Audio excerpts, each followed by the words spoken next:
Assalamualaikum warahmatullahi wabarakatuh.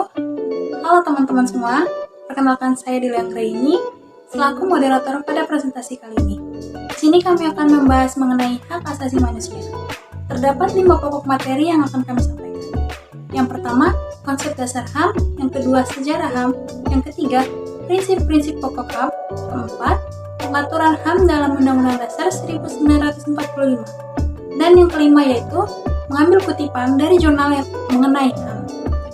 Baik, tanpa berlama-lama, langsung saja kita masuk pada materi pertama. Perkenalkan, nama saya Bella Jalen Siregar sebagai pemateri pertama. Di sini saya akan memaparkan tentang konsep dasar HAM. Isu mengenai HAM telah menjadi perhatian dunia. Bahkan tidak jarang negara memberikan bantuan atau kebijakan dikaitkan dengan pelaksanaannya HAM. Sejumlah negara maju mencanangkan bahwa HAM sebagai bagian dari program nasionalnya. Perserikatan Bangsa-Bangsa atau PBB juga menjadikan HAM sebagai masalah yang harus ditangani secara serius. Penghormatan terhadap HAM telah menjadi ukuran bagi suatu pemerintahan untuk diakui. Pemerintahan suatu negara yang tidak menghargai HAM mendapat kecaman, bahkan bisa dikucilkan dari pergaulan internasional. HAM meliputi nilai-nilai ideal yang mendasar, yang tanpa nilai-nilai dasar tersebut, orang tidak dapat hidup sesuai dengan harkat dan martabatnya sebagai manusia. Penghormatan terhadap nilai-nilai dasar itu memungkinkan individu dan masyarakat bisa berkembang secara penuh dan utuh. HAM tidak diberikan oleh negara atau tidak pula lahir karena hukum. HAM berbeda dengan hak biasa yang lahir karena hukum atau perjanjian lainnya. HAM adalah hak-hak yang melekat di diri manusia, dan tanpa hak itu, manusia tidak dapat hidup sebagai manusia. Sekian materi yang dapat saya paparkan. Terima kasih. Halo, perkenalkan nama saya Berliana Dita Rakmian Samosir sebagai pemateri kedua. Di sini saya akan membawakan materi mengenai sejarah HAM. Sejarah HAM atau hak asasi manusia ini pertama kali berawal dari dunia barat atau Eropa. Seorang filsuf Inggris pada abad ke-17 yang bernama John Locke merumuskan adanya hak alamiah atau natural right yang melekat pada setiap manusia, yaitu hak atas hidup, hak kebebasan, dan hak milik. Sejarah perkembangan HAM ini ditandai dengan adanya 3 peristiwa penting yang terjadi, yaitu yang pertama peristiwa Magna Carta, lalu yang kedua peristiwa Revolusi Amerika, dan yang ketiga peristiwa Revolusi Prancis. Mari kita bahas satu persatu dari peristiwa besar tersebut. Yang pertama ada peristiwa Magna Carta. Magna Carta ini sebenarnya adalah piagam perjanjian antara Raja Inggris dengan para bangsawan, yang dimana isi dari perjanjian ini adalah pemberian jaminan beberapa hak oleh raja kepada para bangsawan beserta keturunannya, seperti hak untuk tidak dipenjarakan tanpa adanya pemeriksaan pengadilan. Lalu yang kedua ada peristiwa Revolusi Amerika. Perang kemerdekaan rakyat Amerika Serikat melawan penjajahan Inggris disebut sebagai Revolusi Amerika. Amerika Serikat menjadi negara merdeka pada tanggal 4 Juli tahun 1776 yang merupakan hasil dari revolusi tersebut. Lalu yang ketiga ada peristiwa Revolusi Prancis yang terjadi pada tahun 1789. Revolusi Prancis adalah peristiwa bentuk perlawanan rakyat Prancis kepada rajanya, yaitu Raja Louis yang ke-16 yang telah bertindak sewenang-wenang dan absolut. Hasil dari Revolusi Prancis ini memuat 3 hal, yaitu hak atas kebebasan atau liberty, lalu juga kesamaan atau equality, dan persaudaraan atau fraternity. Baik, itu tadi adalah sejarah perkembangan HAM dari dunia. Baik, selanjutnya ada sejarah perkembangan HAM di Indonesia. Sejarah perkembangan HAM di Indonesia ini ada 2 periode, yaitu yang pertama, periode sebelum kemerdekaan, dan yang kedua, periode setelah kemerdekaan. Baik, mari kita bahas terlebih dahulu periode sebelum kemerdekaan. Pemikiran HAM pada masa sebelum kemerdekaan dapat dilihat dalam sejarah kemunculan organisasi-organisasi. Contohnya seperti Organisasi Budi Utomo, Sarekat Islam, Indich Parties, Perhimpunan Indonesia, dan Partai Nasional. Lahirnya pergerakan-pergerakan yang menjunjung berdirinya HAM ini tentunya tak lepas dari pelanggaran-pelanggaran yang dilakukan oleh para penjajah yang dimana mereka menyiksa bangsa Indonesia dengan sangat keji. Selanjutnya ada sejarah perkembangan HAM di Indonesia pada periode setelah kemerdekaan. Baik, akan saya jelaskan satu persatu. Yang pertama, pada periode tahun 1945 sampai tahun 1950, yang dimana pemikiran HAM pada periode ini masih menekankan wacana untuk merdeka. Lalu yang kedua, pada periode tahun 1950 sampai tahun 1959, yang dimana periode ini dikenal dengan periode parlementer. Lalu yang ketiga, periode tahun 1959 sampai tahun 1966, yang dimana periode ini merupakan masa berakhirnya demokrasi liberal dan digantikan dengan demokrasi terpimpin. Lalu selanjutnya pada tahun 1966 sampai tahun 1998, yang dimana pada mulanya Orde Baru menjanjikan harapan baru bagi penegak HAM di Indonesia. Janji-janji Orde Baru tentang HAM mengalami kemunduran pesat pada tahun 1970-an hingga tahun 1980-an.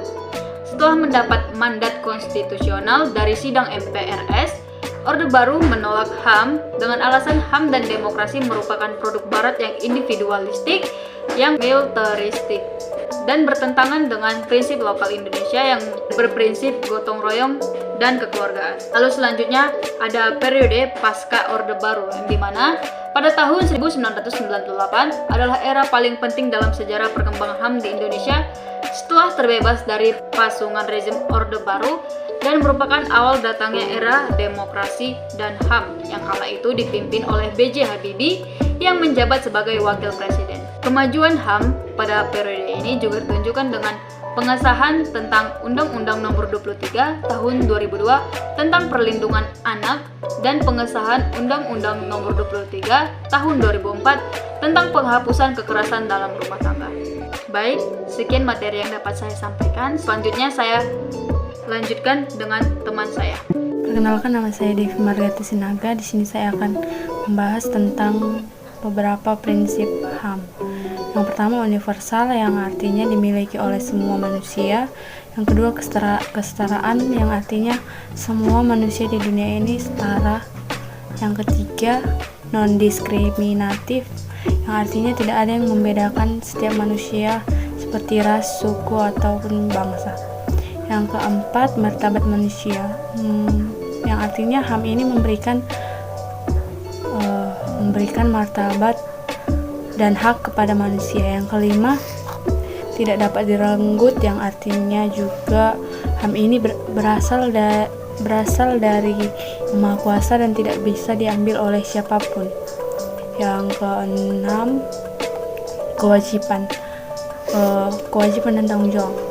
Kewajiban dan tanggung jawab mengenai HAM itu pemegang tertingginya adalah pemerintah. Dan yang ketujuh, tidak dapat dipisahkan dan saling bergantung. Sekian materi dari saya. Assalamualaikum warahmatullahi wabarakatuh. Perkenalkan, nama saya Nur Fadilah Siregar. Saya berasal dari kelompok 6. Jadi pada kesempatan kali ini saya akan membahas mengenai hak asasi manusia di dalam Undang-Undang Dasar 1945. Seperti yang kita ketahui bahwa hak asasi manusia sebenarnya tidak dapat dipisahkan dengan pandangan filosofis tentang manusia yang melatar belakangnya. Nah, menurut Pancasila sebagai dasar dari bangsa Indonesia, hakikat manusia adalah tersusun atas jiwa dan raga, kedudukan kodrat sebagai makhluk Tuhan dan makhluk pribadi. Adapun sifat kodratnya sebagai makhluk individu dan makhluk sosial. Nah, dalam pengertian inilah maka hak-hak asasi manusia tidak dapat dipisahkan dengan hakikat kodrat manusia tersebut.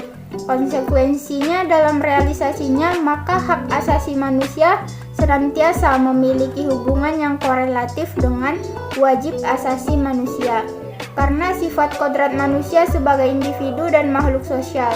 Nah, sumber normatif bagi hukum positif Indonesia terutama penjabaran dalam pasal Undang-Undang Dasar 1945.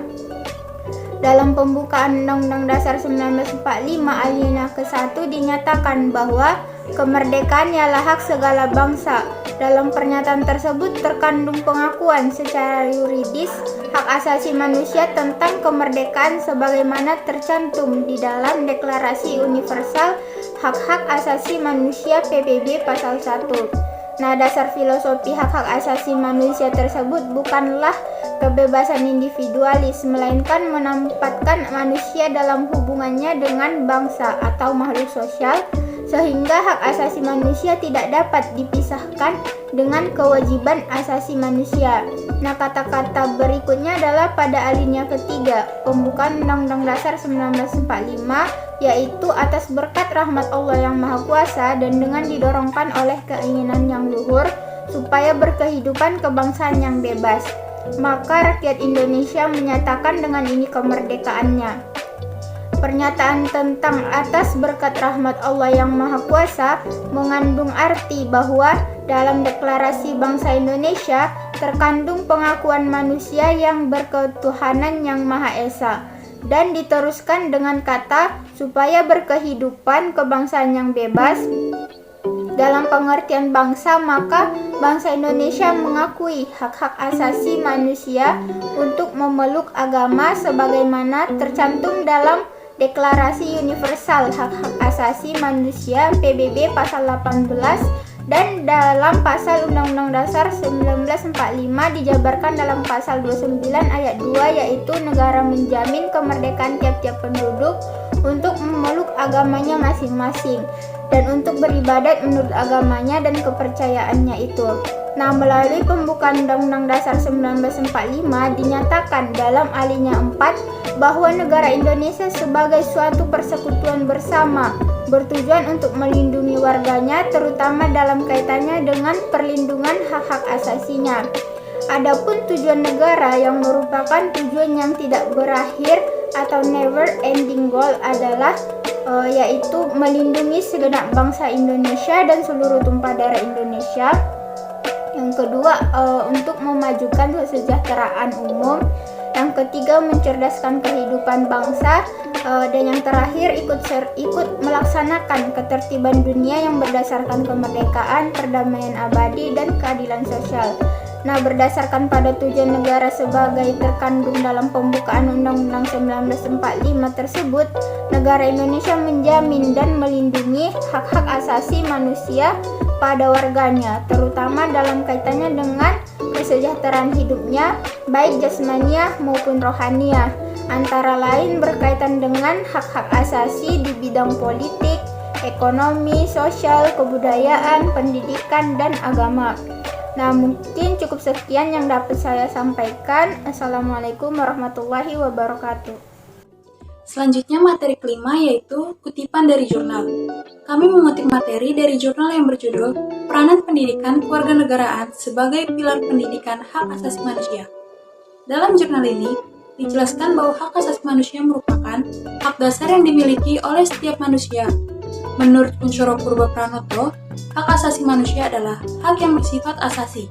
Artinya, hak-hak yang dimiliki manusia menurut kodratnya yang tidak bisa dipisahkan dari hakikatnya. Pendidikan kewarganegaraan dimaksudkan untuk membangun warga negara yang baik, bukan hanya warga negara yang patuh terhadap hukum dan peraturan yang berlaku, akan tetapi menjadi warga negara yang menjunjung tinggi HAM.